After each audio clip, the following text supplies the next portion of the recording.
C'est un collectif. Voilà. Ouais. De gens qui ont fait le conservatoire de Mons et on s'est essayé au premier spectacle de rue sur une forme courte à partir de chansons de Bobby Lapointe. Et puis on a continué à bricoler ensemble. Dans tout ce qu'on fait, on essaye de justement se poser la question de qu'est-ce que les compagnies empruntent justement, mais qu'est-ce que c'est le collectif aussi. Donc on essaye de faire toute la gestion avec les 5 de base. Enfin, on essaye vraiment que tout se répartisse en fait sur le groupe à chaque fois.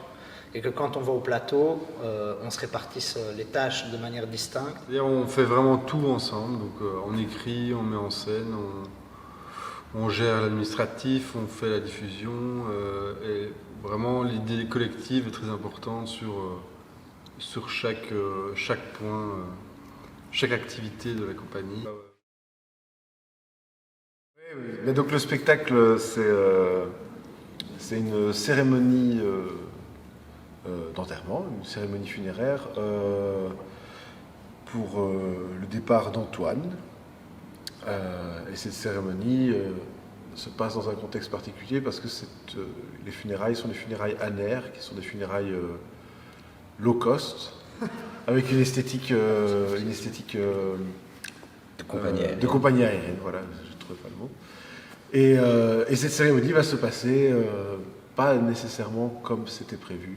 Il va y avoir des petits couacs, des petites mésententes à chanter, ça va danser. Ouais, on a essayé de reprendre vraiment tous les codes qu'on a pu tous assister dans les cérémonies qu'on a vécues. Et en fait, on a poussé les curseurs un petit peu plus loin. Donc, je ne sais pas moi, le assis debout par exemple. On essaye de pousser jusqu'où on peut pousser, jusqu'où ça peut devenir, comme disait Benoît, ça peut devenir de l'humour. Voilà, on essaye vraiment de pousser tous ces curseurs-là. Et donc, il y a toute une série de passages obligés dans les cérémonies qu'on réutilise et qu'on détourne. Mmh. Ouais, et on doit d'ailleurs souvent, tu disais pousser les curseurs, on doit souvent les pousser et puis les faire redescendre un petit peu. Parce que sinon, des blagues à proposer, on en a, mais ça ne serait plus qu'une succession de blagues. Voilà. Je ne sais pas si on peut faire la liste comme ça exhaustive, mais en tout cas, je pense que ça se rapporte plus à des questions. C'est-à-dire que nous, on sait poser des questions en décortiquant les étapes, par exemple, d'une cérémonie. Tiens, il y a la question du fric, clairement. Il y a la question du rituel, c'est-à-dire qu'il y a une forme, enfin, c'est ritualisé, en tout cas, dans notre culture, via certains aspects, sur comment est-ce qu'on affiche le deuil, comment est-ce qu'on rend hommage. Mais c'est surtout, je pense qu'on a envie de poser la question de est-ce qu'on a besoin de tirer les larmes, est-ce qu'on a besoin, est-ce que le respect s'exprime à travers le fait qu'on doit tout retenir à l'intérieur en termes d'émotions, voilà.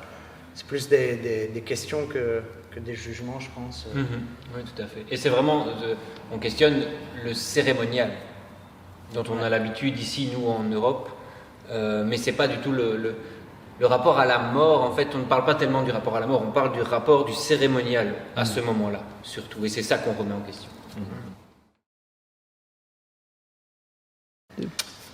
C'est un jeu de mots. Hein. Oui. Au début du travail, c'était 3 croque-morts. Mais du coup, comment on arrive à cette fonction qui est bien particulière, c'est un métier particulier, etc. Comment cette fonction, on peut justement juste un tout petit peu la décaler.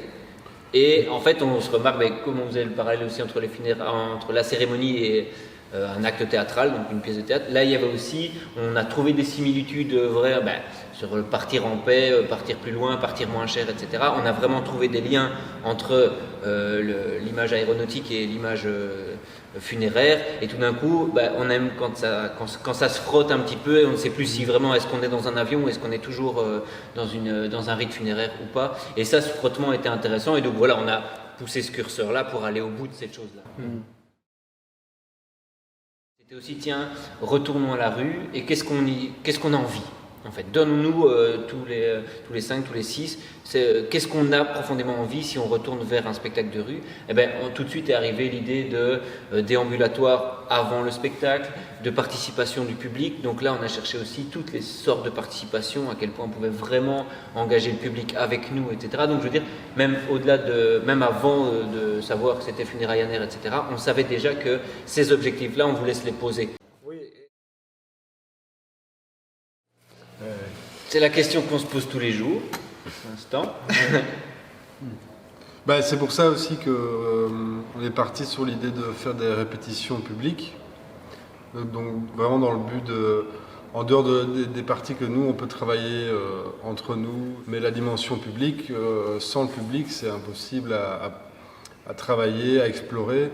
Et donc on a vraiment travaillé sur des répétitions où approximativement tous les 2 jours, on essayait de faire venir du monde pour tester des choses et voir justement ce qui peut fonctionner avec un public en le faisant participer à différents moments. Et on part dans l'inconnu en ne sachant pas ce qui va fonctionner ou pas.